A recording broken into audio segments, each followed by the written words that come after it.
uchinchi farzandim ikkinchi tug'ruqda, orada ikkinchi 5 haftalik gidish bo'lgan. Qoni suvilmasmi? Qoni quygan, lekin dori ichgan, lekin oxirgi vaqtda judayam почти har kuni давление ko'tarildi. Bu davleniya bo'lgandan keyin bolani o'sishiga, razvitiyasiga ta'sir qiladi.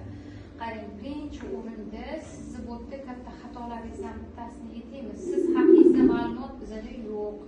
Har xil joyda tushib yurgansiz. Iloji boricha bitta joyda tushishga harakat qilsangiz, bizada protokol turadi. Undan keyin hamma vrach har xil o'lchaydi.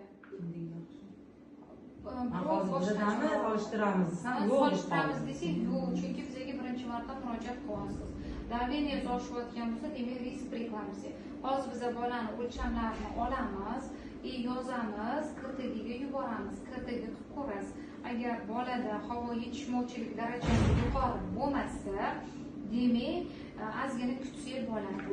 Agar havo yetishmovchilik darajasi yuqori bo'lsa, demak kutdingizda aniqlangan tug'dirib olish kerak bo'ladi. Hozir ko'ramiz. O'zi 2 hafta oldin shu o'ziga tushganim judayam aktivni просто yomon. Yo'q, aktivni qimirlashi bu anaqa bildirmaydi. Nabarot bola o'smasa harakati kamayadi. Qimirlayapti, yomon emas.